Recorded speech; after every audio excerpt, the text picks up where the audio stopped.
Hello everyone and welcome back. This is going to be part 4 of the Blockout, I believe. Should probably check that before I start recording. But we're definitely making good progress here. We're in a pretty good place. I think we can probably wrap this up in 2 more parts, including this one, so just one more Blockout after this. The luxury of you having all the files, you can just look and see how many there is. I don't really know how true that's going to be. But I think we can probably wrap this up in 2 more parts. So the next part of the blockout that I kind of wanted to tackle was all this kind of stuff up top. There seems to be quite a bit going on up there. Let's just find some better angles. Yeah, so kind of all these like cylindrical pieces, these weird contraptions on the side, everything that's sort of connecting it all together. We could definitely go through all of that in this part of the tutorial, which is good. And as I explained before, I like to break things down quite a bit. So I just used this 3D model that I brought up before. I spent a bit of time between recordings just sort of observing the different pieces. And even though they're not one-to-one with our references, it at least lets me know the different components of it. That's why I found it so useful. So I kind of just wanted to use it to break up the pieces and then do a really basic order of things. So I knew that we have this main ruler bar already done. So I thought, okay, let's just move front to back. That way everything sort of connects properly. We know that we're not really making pieces that rely on other pieces we haven't created yet. And that's where the ordering sort of comes in. So number one is this sort of metal bar, which is connected to a bolt. Just like this metal bar in the front is connected to a bolt. I didn't notice this, but we had another one that goes all the way down. So that's a really quick, simple one to make. We have this connection piece as number 2, which is connecting this metal bar, which is acting as another one of these rulers with in the back. So it's connecting that to a different metal bar that's stretching across. From there, we have these 2 other cylindrical shapes stretching all the way across. So like once again, this is kind of hidden. So this is why it's kind of important to observe it and just sort of draw on it and break it apart. I don't know about you guys, but it's just whenever I look at something like this from like a bird's eye view, it's just way too much going on. I kind of need to break it down. Maybe that's just me, but it definitely helps to digest all the stuff that's going on. So we have these 2 guys, which I just sort of like made one piece because we're just going to make one and duplicate it over. The 5th piece is kind of connecting all the pre-existing stuff we had. It's this kind of metal latch that goes through the whole thing and wraps up. So that'd be number 4, or number 5 rather. Number 6, we just have another one of these cylindrical pieces at the back. 7 is another cylindrical piece right above number 6. 8 is going to be this more large-scale piece that's connecting everything together. 9 is once again connecting things. Another cylindrical piece, another main piece, so on and so on. You guys get what I'm saying. Essentially, I just want to make it clear that it's okay to look at something and be like, holy shit, this is a lot. I need to break it down. So that's where this part came super handy, just for sort of getting the casing and understanding what our main piece is so we could fill it up. Once again, way too much visual information for me personally to just sort of look at and be like, okay, I get it. So I went ahead and numbered everything. So now that we know what we're making, like I said before, knowing what we were making is pretty much the biggest challenge. But now that we have that understood, we can just sort of go ahead and make it. So we're going to be starting with this cylindrical piece. Really, really basic stuff. And you should have this reference as well. So I'm just going to put it off screen for now. I'm just trying to find out a better reference for that cylindrical piece in the back. It is kind of one of those weirder camera angles. I might as well just put it back up front. Yeah, we don't have a ton of camera angles of how that one works, just because, yeah, it's kind of like shot over the shoulder. Like this is like perfectly blocking it here too. But this is a good reference actually for this next piece that we're going to be doing, so I'll keep this one in mind.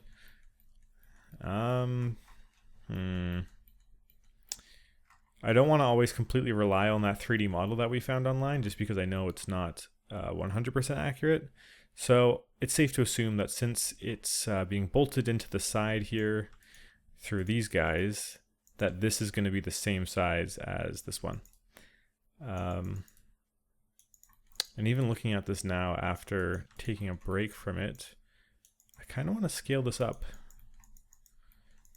just a smidgen, because it seems like it's a bit bigger in the references. So that should be fine. And then of course we're gonna have to adjust that accordingly. But for now, as long as it's scaled up about, I think that big is about right. Cool, so I'm just gonna be duplicating this guy over. Control D, and then you know the drill. We're gonna be using our poke face tool to just sort of get a place we can snap to. Just centering the pivot to make sure our snapping is accurate. Snapping this guy in place, and the good thing about this is the length should already be good. It does seem like in the reference though, yeah,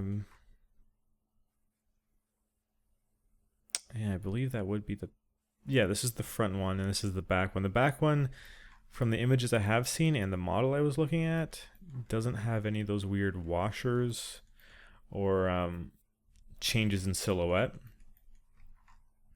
I just really wish I could find a better picture of it. I guess we're not going to, but just for the sake of this, I'm going to go ahead and delete these. So I'm just growing the selection. Quickest way to merge these two would probably be select both rings and just, ooh, right, there's a bit of a difference. I'm actually just going to delete this piece then, grab these edges and vertex snap them to the back. Good. And do the same on this end.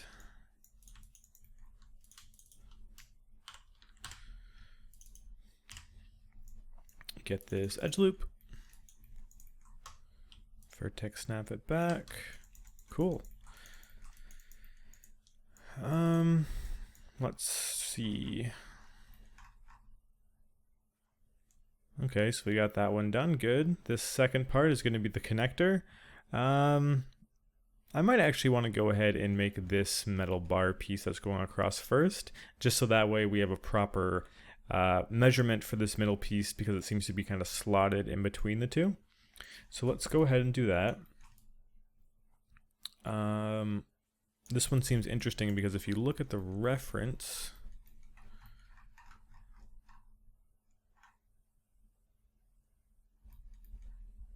it seems to be kind of floating, and then it connects into this piece, which we're going to be making later on. So let's just get it into position. And then once we get to this larger piece, we can then connect it and go from there. So making the actual shape of it should be pretty straightforward, like everything else. Pretty much just seems like a large rectangular piece with these kind of like horn shapes sticking out of it. So that should be a pretty simple one to do. Let's just scale this guy up.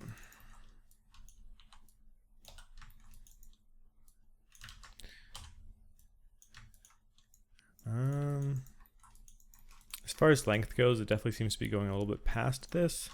So just for now, just for the sake of consistency, I'm going to snap it to the edge of this rectangular piece. So it's the same on both sides. I'm going to kind of get the shape a little bit more accurate. It seems to have some decent thickness to it, but it's a bit wider than that. Maybe even a bit thicker than that as well.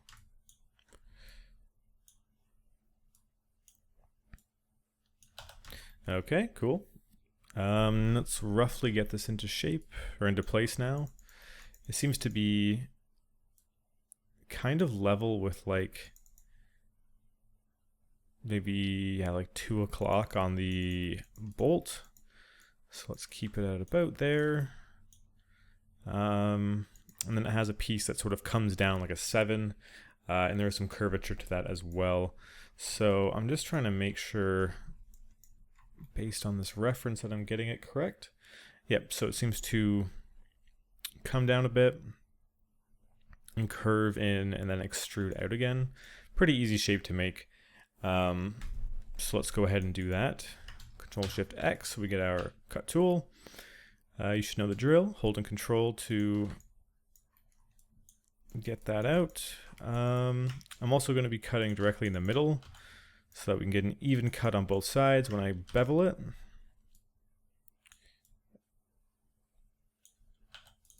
Let's just select both of those guys and use the scale tool so we have a bit more control.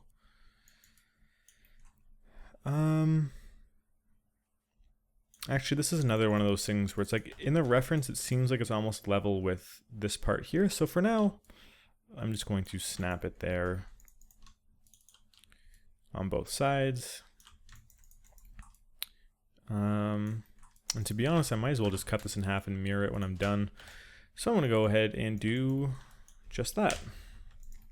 Let's cut that guy in half so we don't have to worry about a lot of the other parts. We can now go ahead and extrude this down. I'm just trying to keep my eye on the reference here. It seems like it extrudes down a little bit and then extrudes down again where it's a lot thicker. So let's try and mimic that. So a little bit of extrusion, and then it seems to go down to about here in the reference where it's like it has a decent amount of space before the hole, but it's not too high up or anything like that. From there, this part will eventually be connected with something else, so we'll leave it for now. Actually, I kind of want to... It seems like it's a bit thinner, so let's just make it like so. Don't want it to be too chunky. And then we can pull this part down a little bit. Just really trying to get a feel for the shape. It also seems like there's a bit of a curve to the whole thing, where this is sort of pulled out a little bit, and this has kind of come in a little bit. Maybe for the simplicity's sake, we can leave that to ZBrush. So we'll just have a bit of a curve like so.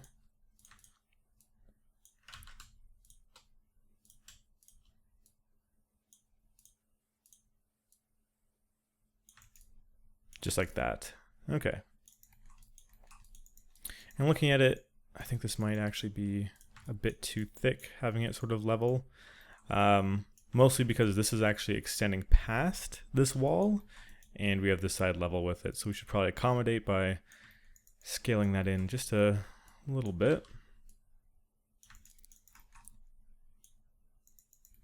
Cool. And then we sort of have this like horn shape sticking up out of it.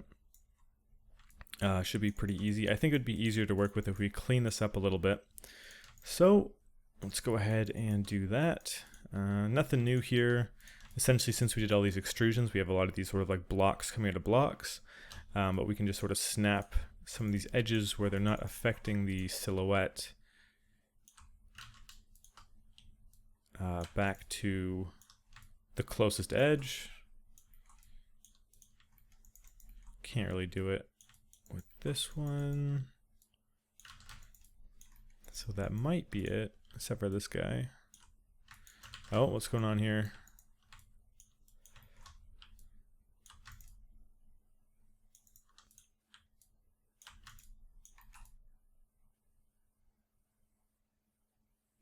Okay, that should be easier to work with for now. The only time these sort of triangles cause issues is when we're trying to say bevel an edge that goes like this. Because then if we bevel it, it seemed to work this time, but sometimes I've seen Maya kind of, you know, give you some weird stuff happening right in the corner there. But anyways, we were going to be making that little raised part now, so let's go ahead and do that.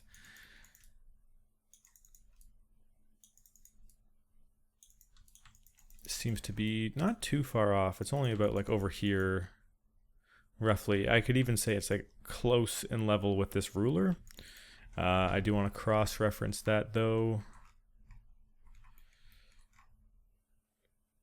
with the actual typewriter we're making. Okay, this is a pretty good image of it here. It also seems that this is very thin. It also seems like on this version it actually wraps into this tool, which is pretty interesting. I'll have to look at that a bit more once we start to tackle this guy next. But it actually does look like it's coming right up to the end on this specific one. It's also interesting to note that it's only on one of the sides. Huh. I guess different models have different ways of handling it, but yeah, it definitely seems like this is only present on one side, and this side has a different set of tools going on. So that's okay, we can totally work with that. I guess that means we should probably mirror this over now, but also by looking at this, where was it? Yeah, I guess this smoothness is going to be fine. I was just hoping to sort of get a bit of a cleaner transition, but I honestly think, I don't think it's that bad. I think if we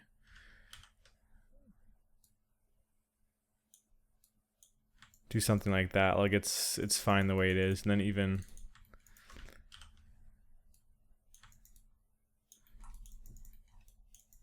yeah, we're gonna get some issues here, of course, but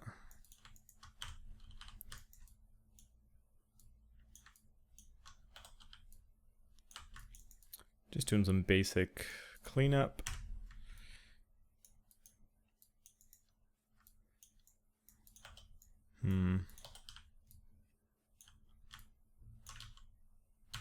Okay, let's just not bevel the underneath part. It's kind of causing all of our problems.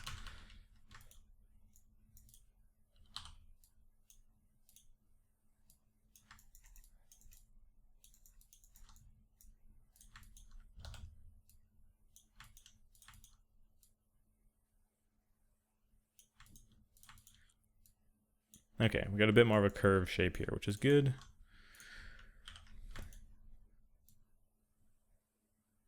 Now we're going to leave it the way that it is.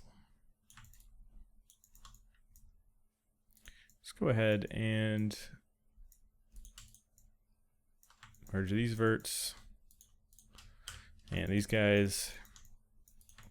And we can flip this now because this part is going to be good, because there's only one of those little like horn pieces just on the one side.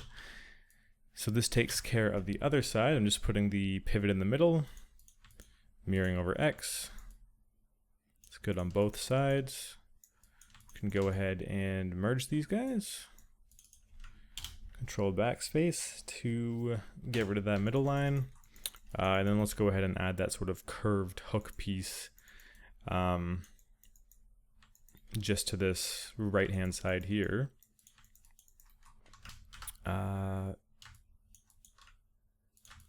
Add an edge loop in just so it's very contained.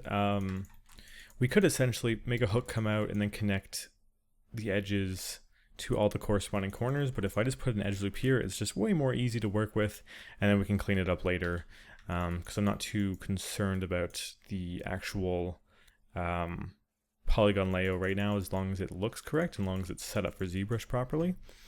So let's go ahead and find this reference. Seems to be the most accurate one. So it doesn't seem like it's taking up a ton of space, but we can Control E and offset in a little bit. Still might not even be thin enough.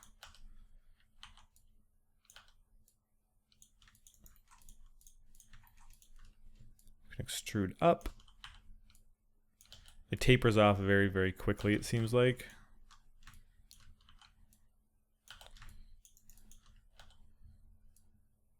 And it starts off centered, but then it starts curving.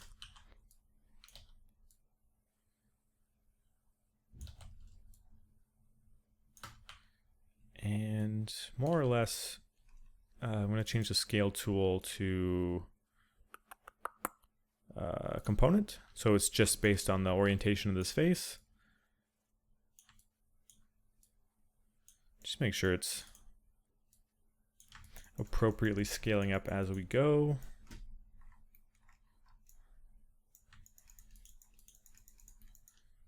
and just sort of massage the size of everything from here a little bit.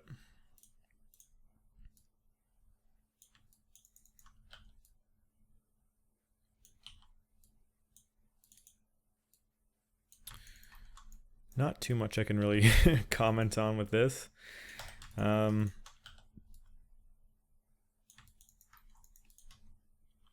than definitely needs to be a little bit thicker at the top.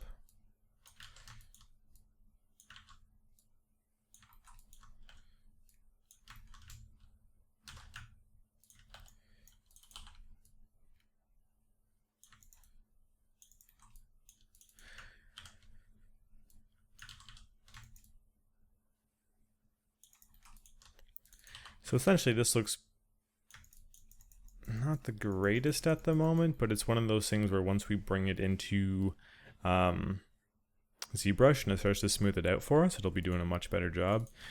We might even want to go ahead and bevel this just to make sure it's mostly on the right track. I don't want to just sort of like have blind faith that ZBrush is going to fix everything for us. So if we Control B and bevel it,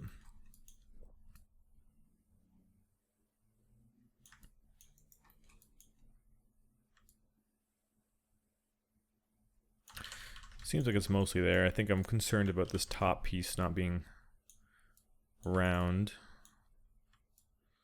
So that definitely helps. And then we can scale it a little bit more. The bottom might be a little obtuse, to be honest.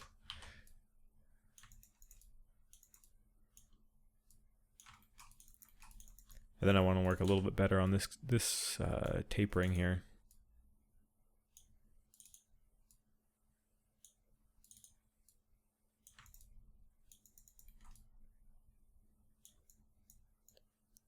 Okay, so let's try and bevel that again and see the results we get.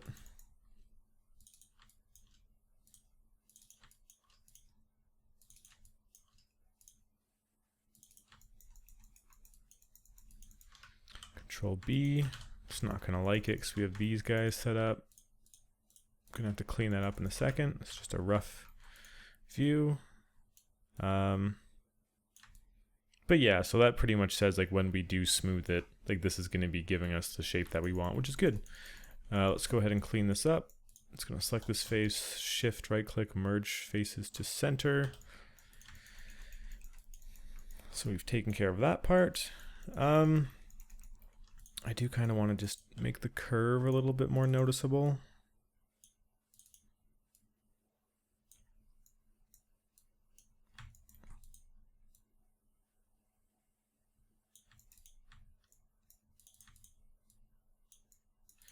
And that'll do it for that. Cool.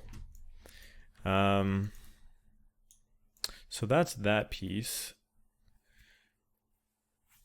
Let's see what we had next. I think it was the connection here. So what's cool about this is it kind of, yeah, it looks like it's one metal piece that's completely kind of like not necessarily welded together, but merged together into one shape. Let's see. Yeah, this one's totally different. This is kind of like a slider, more like the front piece, which is cool. But yeah, even here it kind of looks like it's welded on. Yeah, it definitely seems like that's the general theme, that it's just kind of like one thin piece wraps around here. So we can go ahead and do that. This is kind of the time where I'd go and I'd reference this 3D model and be like, okay, so from this I assumed just based on looking at it that it was sliding, but it doesn't seem to be the case. It seems to kind of be like some piece that's stuck between the bar and here, as we established before. But just based on how these smoothing groups are done, I just assumed that it was a different piece. But if it's welded together, that is honestly way more interesting in my opinion. So let's go ahead and do that. I also wanted to address the fact that this kind of seems to have like a lip to it. So So we can go ahead and add that in really quickly. Just going to add a edge loop here.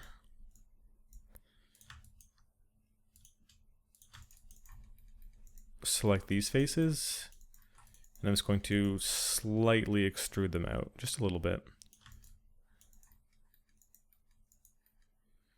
I might even want to extrude them up a little bit at the same time.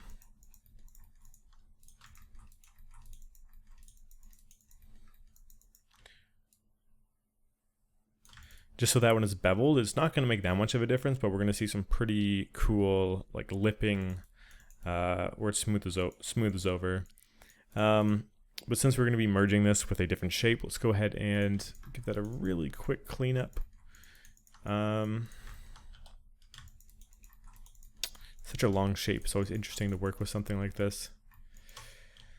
So let's snap that up, and that might be all we really have to do. Yep, okay. Merge those guys, cool. And let's start working on that middle piece. So I'm just going to hit print screen, copy that over. I have a program called Light Shot. When you hit print screen, it gives you way more control over what you're doing. You can select certain areas, you can mask out certain areas, you can draw over your stuff, and then I can just copy and paste it directly here, which is super useful. It's going to save you a lot of time if you're doing a lot of screen grabs, like you would be for a project like this. So I'm just going to keep this to the side just so I have more room to work within Maya. But at the same time, I want to grab a closer screen grab here. Interesting. Okay, I have PureF set to always be on top, which is Control-Shift-A. So I think that was messing up my screenshot. So let me try that again. Okay, that's working pretty good.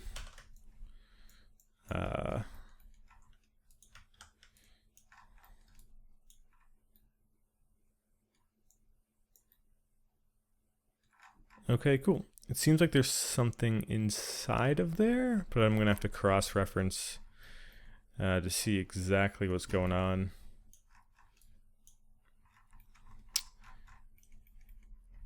It doesn't seem super clear, to be honest. That's why I kind of like this style a little bit more.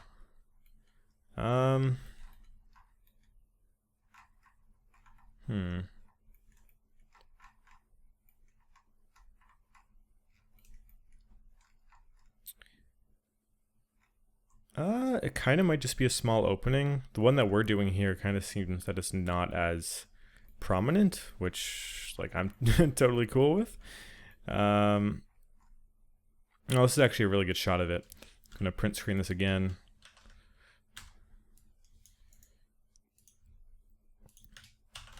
It kind of looks like there's just a small disc in there, which is cool for material breakup, and we can easily do that with a normal, and then this would be a material ID where we can separate it. So that's pretty cool. Let's slap that into our reference area. And yeah, let's go ahead and start making this guy. So I'm going to put this to the side again. Scale-wise, it doesn't seem like it's taking up that much space. So let's start with a cylinder. Create polygon primitive cylinder.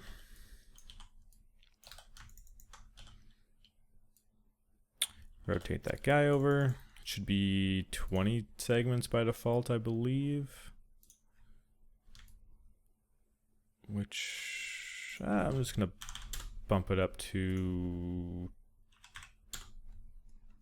24.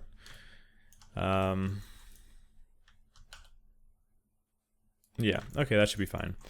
So it's already directly in the center. It's mostly just a scale thing at this point, so I'm just sort of looking at my references and seeing how big this guy is. I'm even going to opt to go into my front view, just so I have a better idea as to how big this guy actually is.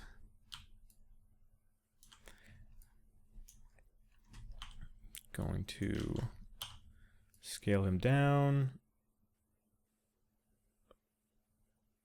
Honestly, only seems about this big because it kind of looks like it's not a full circle. It goes about half the way and then it sort of compresses into a squared off shape at the bottom. So I'm going to keep it at that for now. And like I said, it changes shape and it seems to do that at about the halfway point. So for now, let's just go ahead and delete the bottom half. Let's scale this in a little bit. And let's line everything up. So I'm going to put our pivot to the bottom. I think it was already there, but oh well. And let's line it up here. And snap it so it's directly touching.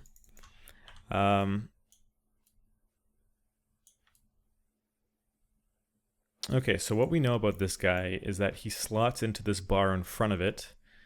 So that extrudes down, connects there. This is going to do a couple things for us, which is pretty useful. It's going to let us kind of know right away if our spacing on everything is doing good, now that we're starting to connect things. One thing I will say is even though we have this lip, I think it might be easier if I take all these faces on the back and actually line them up with before the lip, so we get a better transition between everything.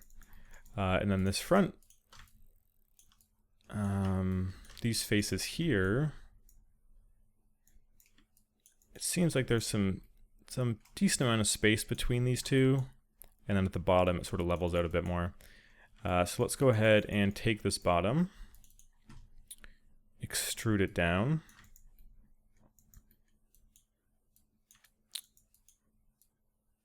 And it seems to be going just under the bar. We also have to extrude this forward.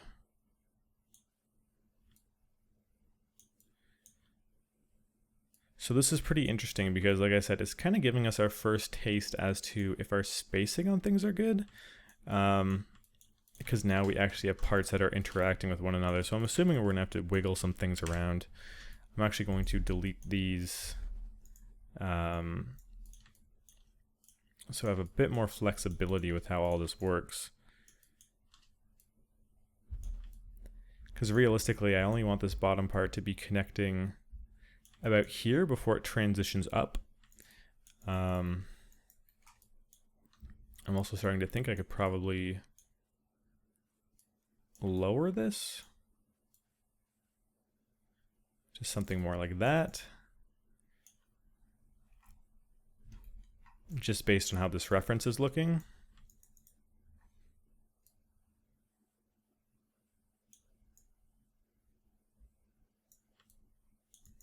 It's looking a bit more appropriate. I'm just trying to gauge if this is the right size,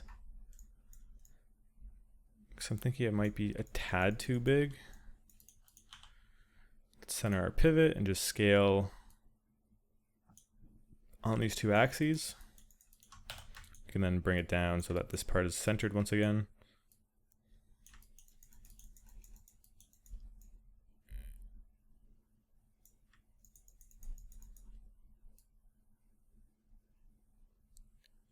It seems like it's mostly like that.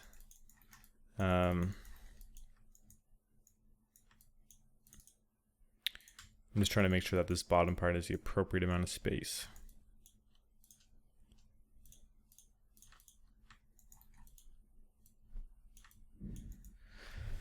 So something like that could be fine. We could also raise this, but that would mean we'd also have to raise this. And as you can see, that could start to get pretty complicated. I don't mind having this be a little bit chunkier. That seems to be fine with me. So let's go ahead and work on having this sort of wrap up. It seems like it wraps up and connects to the back of this, because it does definitely seem like it's one piece. I do actually want to go ahead and extrude this and round it out though. It seems like it sort of like smooths out and then smooths around. So let's go ahead and do that. Before anything though, I think we've done enough work to probably warrant a save, so let's go ahead and do that. All right, let's just go ahead and select these back faces. Unhide all of that. We can just pull this back. I'm gonna just snap it back here. And now all we have to do is sort of wrap this around and connect it, and then bevel it out. So let's go ahead and do that. It should be pretty straightforward. Shift selecting both of those, shift right click, shift right click bridge, hit G so we do it on both sides, and then we can just, right, okay, we seem to have made some weird geometry. So we're just going to clean this up like before, where this is just one big edge that also happens to be resting on this small edge. To fix that, we just got to cut into the big edge, put that vertice onto the small edge, then when we merge them, it'll force it to be two separate edges. You can just do that on both sides. Pretty quick.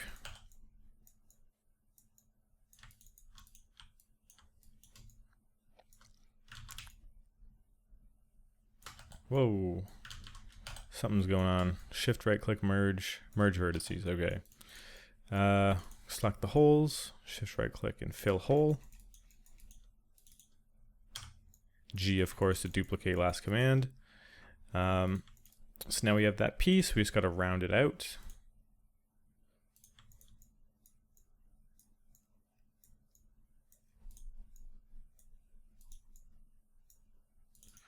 Control B. I don't want these guys selected. I just want it to be the rounded back of the cylinder. Hit Control B.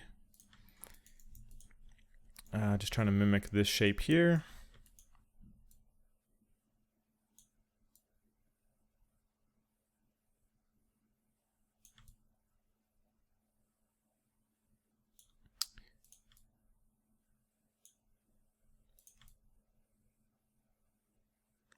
Okay, not bad. And then this bottom part seems to just kind of be, yeah, connected like that. So let's actually take a better look at this, just because I think this might be giving us some issues.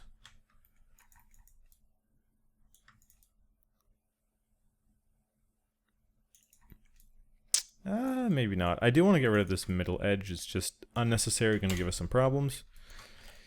So now that we have the main gist of our shape, I do need to give this some breathing room here, actually.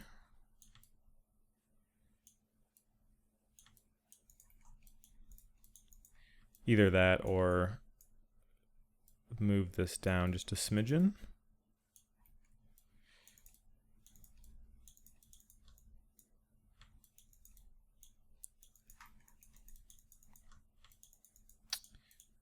I also want to, yeah, in general, just give this some more room to breathe. So I'm going to be taking this face and just pushing it back a little bit. Same with this guy. Just so that this has some more breathing room. It was just getting a little bit too tight and all there. So that's looking pretty good. Now I want to combine these two so that they're the same mesh. And the reason I'm doing that is so that when we bring it into ZBrush, these edges here, they actually bevel and smooth together and look like one sort of unison piece, kind of like this, where like the metal is curved over, you have this kind of cool transition between it all. I'm definitely going to want to keep that. So let's go ahead and isolate these two. We could do it with a Boolean, but I know that's going to give us some weird issues here. Definitely some weird issues here. Let's just save and give it a shot. So let's save because this is a risky Boolean. And then, yep. Okay, cool. So go back to our Bool manager. Select the two pieces. We're doing a union this time, which is just going to put the two of them together and make it into one mesh rather than cut anything out of something else. New Boolean operation. Clean up, delete history and base objects. And now, say we select one of these verts, like it's actually connected. and it's hollowed out in the middle where the geometry would normally be overlapping. The problem with this is it usually does a pretty terrible job of making your meshes clean and usable. Non-manifold geometry is something that always pops up, which gives you a lot of trouble when you do things like UVing. You'll open up the UV editor and it says, oh, you can't unfold because you have non-manifold geometry. A lot of that stems back to when you're doing your Boolean operations. Cleaning this stuff up isn't going to be too hard. Like, we can just do that. For the sake of this, I'll save that for later because we don't really need to worry about it. I'm mostly worried about stuff like this, where it didn't really seem to cut properly because the faces were level with one another. We have like hidden faces under here. So that's going to be an issue. So that's kind of the only thing we really have to clean up. I'm just going to add in some slices here so that I can delete this face and start to do some manual repairs. So probably the quickest way to do this is just selecting all these edges here and then extruding them out. From here we can just merge it to these edges and delete the edges, and then we know that there's no hidden faces under there because we went ahead and deleted it. So let's just merge these guys.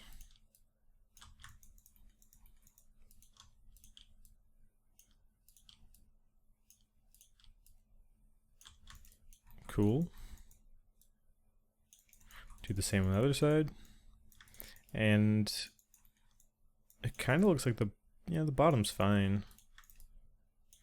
So that's always good. But it's definitely, whenever you're doing a Boolean, good to double check if you're doing anything that's kind of destructive like this. Or maybe destructive isn't the best word, but like things that are gonna cause hidden faces and stuff like that. That's a pain to go back and find, because usually they're always tracked back to Booleans anyways, so you might as well double check them and take care of them as you go. Cool. So that's going to take care of that.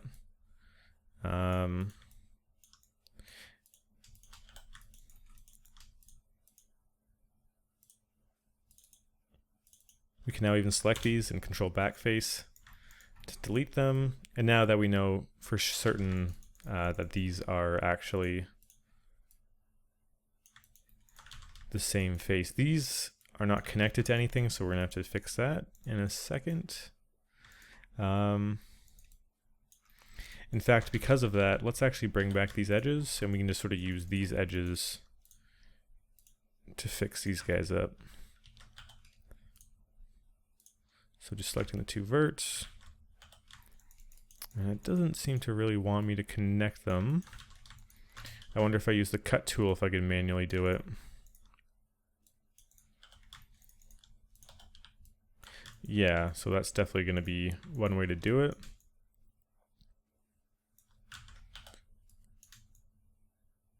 Merge those vertices. Yeah, we're going to have to use the cut tool for this.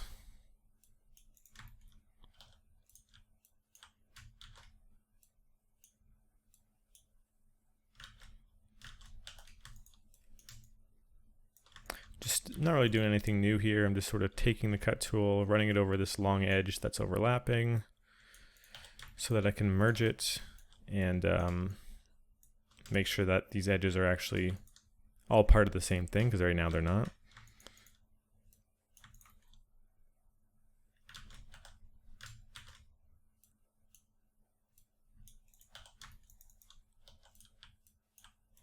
Because this will give us some troubles later on.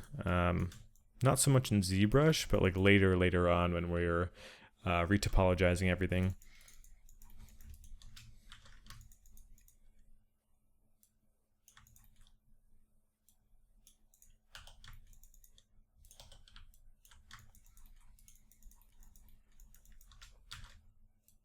Okay.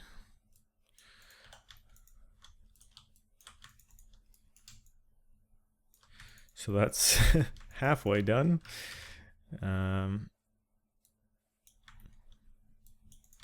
Definitely not the most exciting part of all of this, but I don't know, it's just part of the way that all this is done. It can't all just be, you know, the super cool stuff.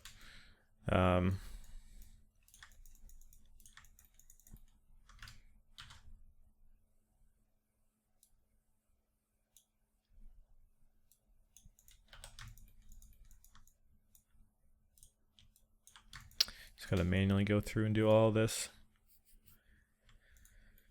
Whew.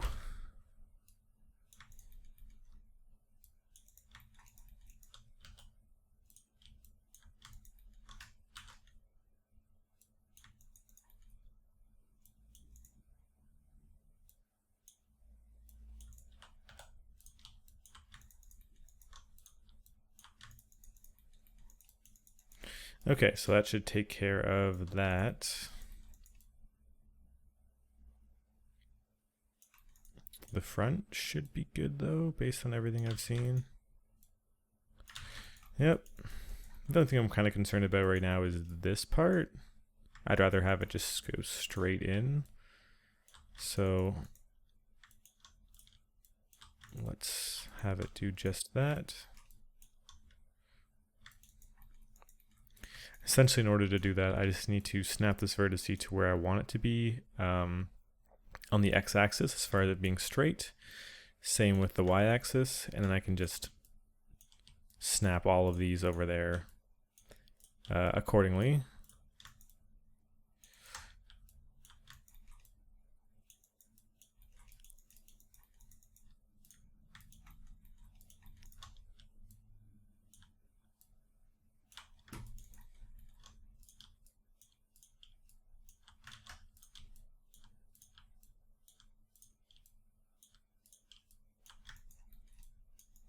Yep, and then we can just go ahead and merge that.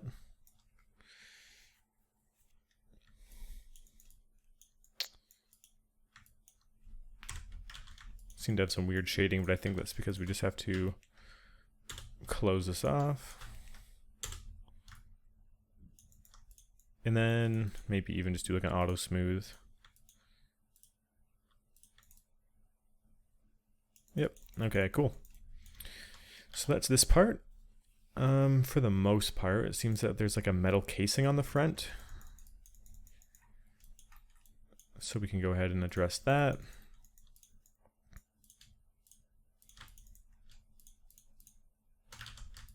Let's just select these front faces, and I'm actually going to pull it back a little bit just so it has a little bit more room for that metal. I also kind of like having it be given a bit more breathing room in general. I think everything was definitely getting a bit too claustrophobic up there. But it has this lip here, as you can see when it changes materials.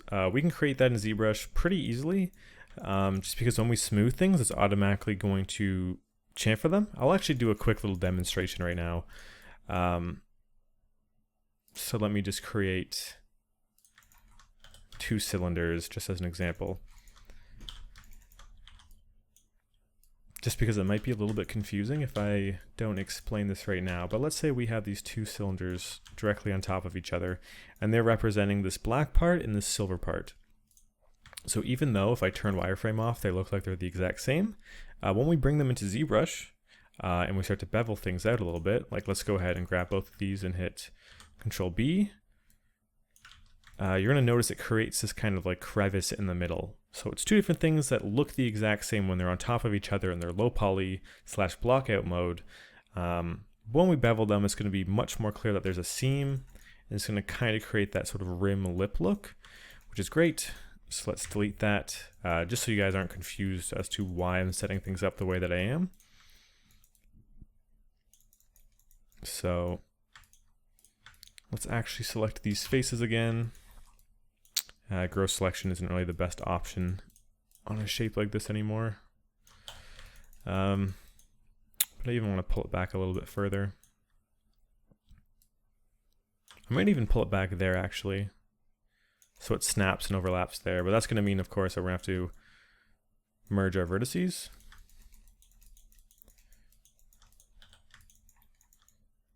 Seems like there's some weird shading.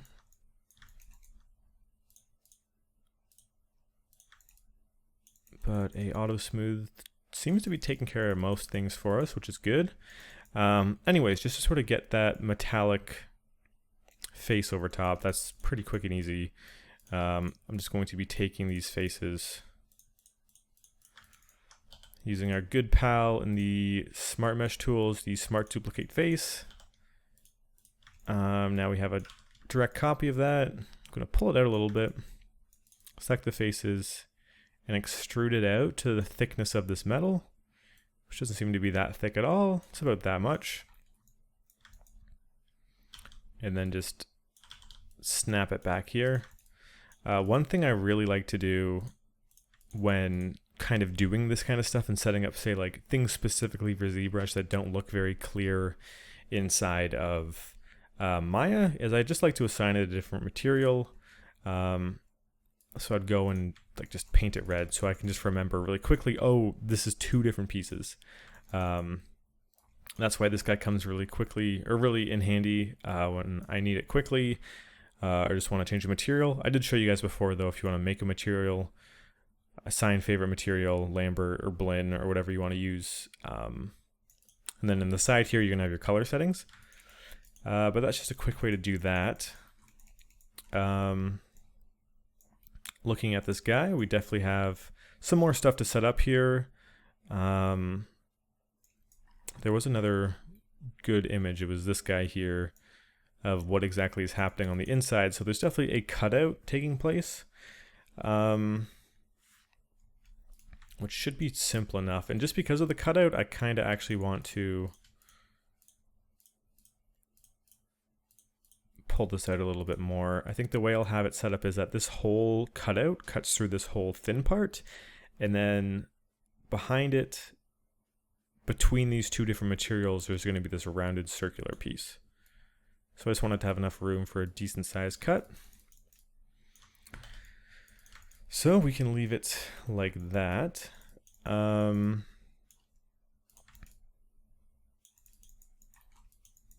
cut it out, we can just use a Boolean. Pretty simple. I just want to make sure I'm getting the shape right. It just kind of looks like a rounded square, which is pretty easy. Let's just isolate this guy. Create polygon primitives cube. Just vertex snap that guy to the middle. Just trying to mimic the size of it. There seems to be a decent amount of room on either side. So it's kind of something like that. And then from there, Control B to bevel. I'm not too worried about polygon counts on this because I know that this is all going to be baked down information. So I kind of just want it to be smooth more than anything else. And of course the bottom I'm just going to sort of leave fully cut off because this is only a semicircle anyways. So I'm happy with that. That's definitely enough edges to give us a proper cut or a proper smoothing once we bring it into ZBrush. So yeah, typical Boolean stuff. I'm going to make sure it's back on difference. Select what we're cutting from, shift select what we're cutting with, new Boolean operation. And that's that. Delete history and base objects, easy peas.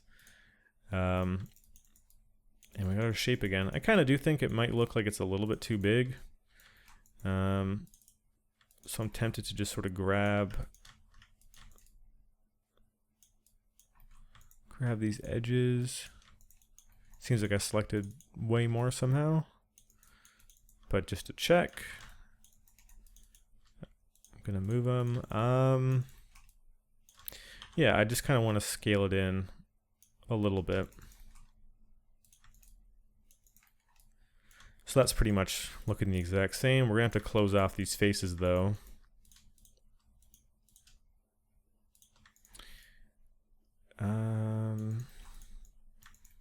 For the sake of time, I'm just gonna delete half. Some weird stuff going on here. Typical like Boolean weirdness. Same with all of this. Like this stuff's terrible, honestly. Where you have like where it cuts right beside another edge. So just make sure you go ahead and merge those. Just gonna clean this up because it's gonna be a headache to work with if we don't.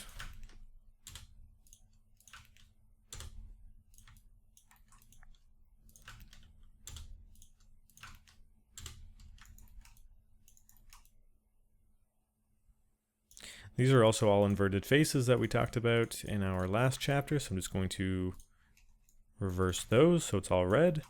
And now we can finally get back to what we were intending to do in the first place, which is just bridging these guys over. Of course, G is to repeat our last command.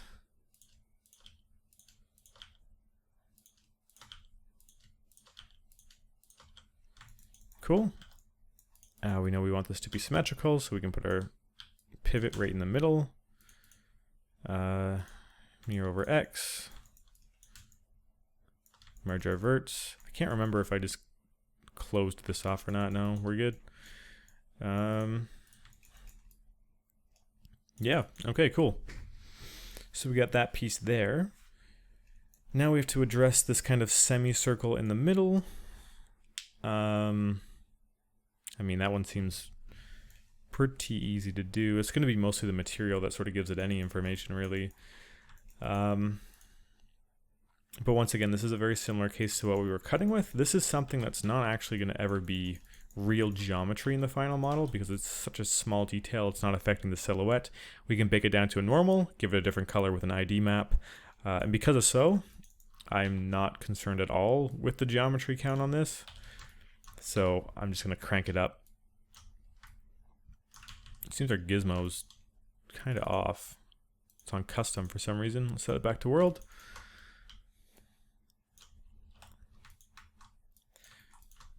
Cool.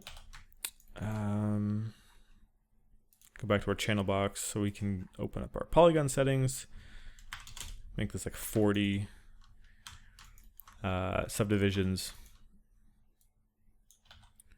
Just like everything else so far, we're only going to really need half of this guy, it seems like. Then I'm going to cap this off at the bottom. The reason I keep doing that is because when we bring it into ZBrush, it doesn't really like open faces. What it does is it automatically fills a hole into it. And I'd rather have more control over that myself, just in case it decides to do anything weird. And it doesn't normally do that. Like ZBrush is pretty damn good at knowing what you kind of want out of all of that, but just in case. So now let's kind of fit this in here. I'm going to select one of these back faces, shift period to grow selection, and then deselect everything but those back faces so that we can snap it. So it's flush with the back. Do the same on the front.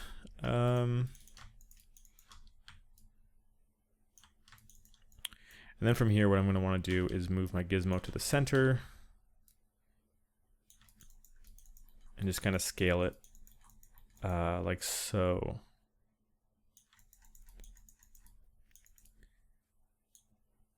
I'm starting to realize it's not as visible. I kind of want it to be more like this, so it's matching the reference. So I'm actually going to pull it up like so, and I'm curious to see if I can mirror it at the bottom. So let's freeze transformations, lead history, mirror on Y. We're still going to want to give it a little bit of space just based on the reference. It doesn't seem like it's totally flush with the top. But I'm going to want to cut off the bottom. I also am starting to notice that it might be a better idea to have this set in a little bit. Alright, I'm going to have to merge vertices. So just selecting those faces on the front, I'm just going to set it in a little bit. So when we bake it down, it's not all totally flush, like there's some actual height variation.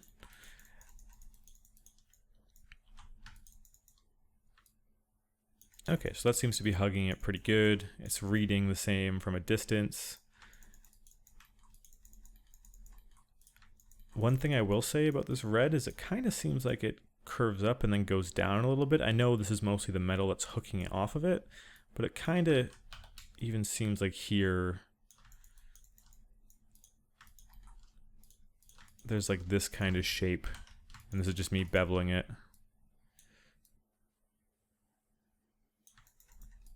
And once again, I'm not worried about doing that because I know I'm going to bake it down later, so that seems to be fine. Just go ahead and merge these guys.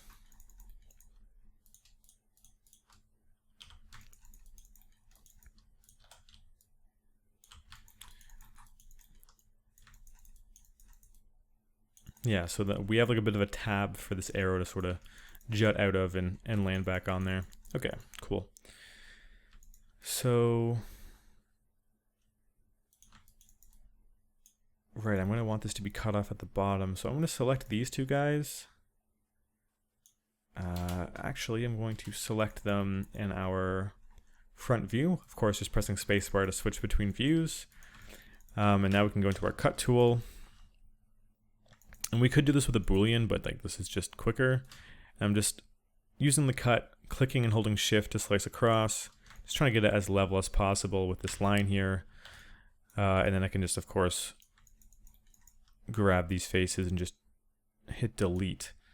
So clearly this isn't going to be perfect, but we can then take these verts, snap them so it's closed off properly, merge everything, and then just to make sure it's perfect, we can grab these verts and snap them here. So now they should be perfectly flush. Fill that guy back up. And there we go. That shape is done.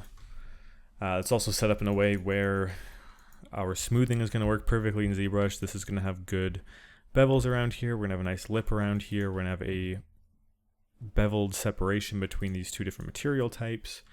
So that's all looking pretty good. Honestly, this piece took a lot longer than I thought it was going to. So remember at the start when I said that we were going to wrap this all up in 2 parts? Maybe not, because we were still technically only have done 3 of these parts. Interesting. This is going to take longer than I thought, but that's okay. No point rushing.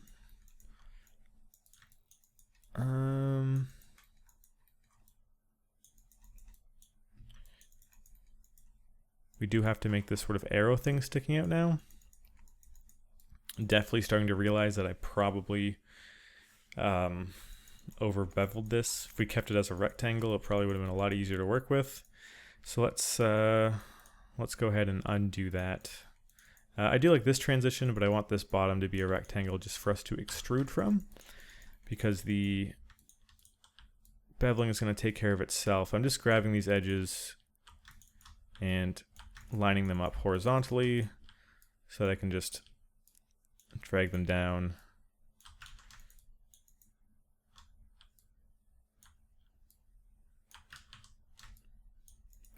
Right, okay.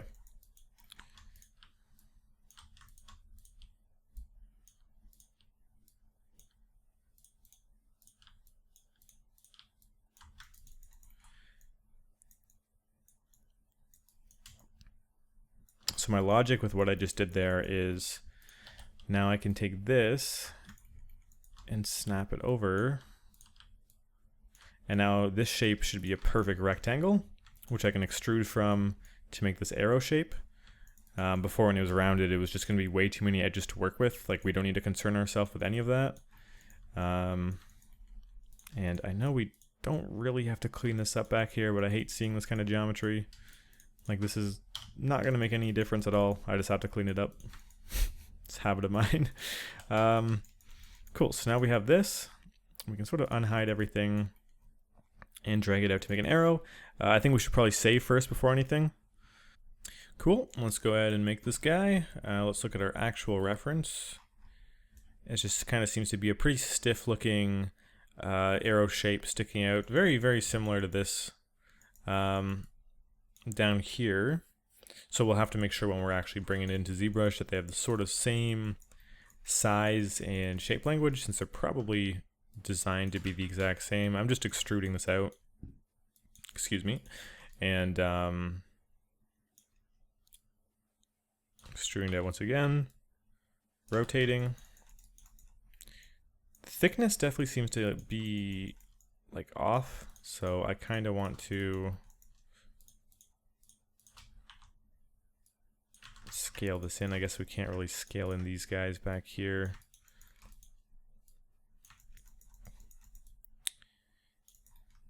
Do something like that. These edges are going to get pretty annoying, so I'm going to delete those. Same with this. Control backspace, we really don't need them. And this kind of looks a little too breakable, I guess. So I'm just going to have it more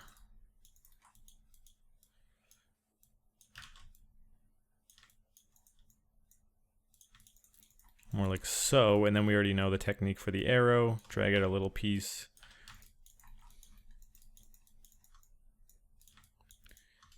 Can then just extrude with a Control E. Nothing too crazy. But then just merge these edges back in. Merge those vertices. And then of course we're gonna have to like fudge the distances on everything a little bit. So we can just of course go to our move tool, change this to component, pull this guy back a little bit, kind of even want to scale him in, which means we're gonna have to scale this guy in. But that's more or less the arrow.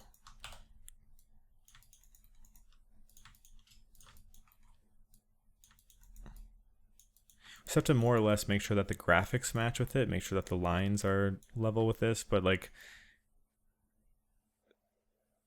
it should be fine the way that it is.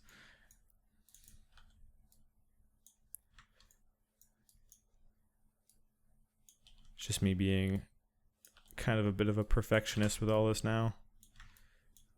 And then these little parts, like we can always adjust even after the material's put on it, 'cause they're so tiny.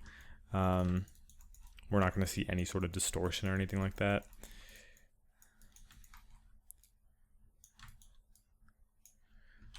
Just going to make them a bit chunkier. And that should probably do it for that. Actually, now that I look at it, in the reference, this definitely needs to be thinner. Like it's like a little piece of metal that looks like it could be snapped off. It's kind of like a pop tab thickness.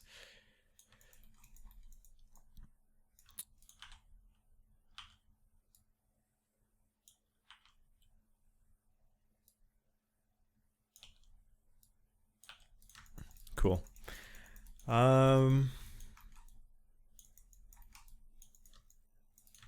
Okay, that'll do it for that right there. Let's keep looking, because we have the internals. The only thing we're missing is like the bolts on either side.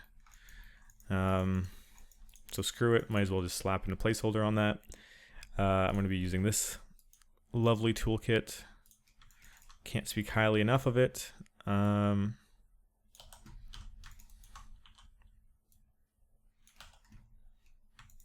Seems like they're very obtusely placed, like they're very wide out.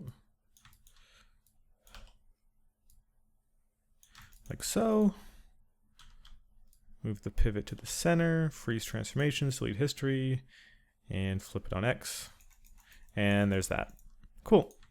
So that's that piece there. Let me just see what we're doing on time. Hour and 10 minutes. Okay. Let's see. So this next part is these two cylinders with this connection piece. Right. I think I'm going to stop it here just because the next couple of pieces go very tightly together, kind of like the pieces we did today. I'll work with one another. It's very similar for the next one, so I'm going to leave it here. Hopefully you guys enjoyed this part. I will see you in the next one. But realistically, we're getting through this pretty quickly, and I think I think we can get through the rest of the top stuff in the next part, and then that will just leave the keys and all that stuff. So after this part, 2 or 3 more parts, or you can just check the folder because you guys know. I'm kind of jealous about that. You guys already know what the final product looks like if you bought this or I'm checking this out. So yeah, either way, it's not going to be too much longer. Thanks for watching this one, and I'll see you guys in the next part.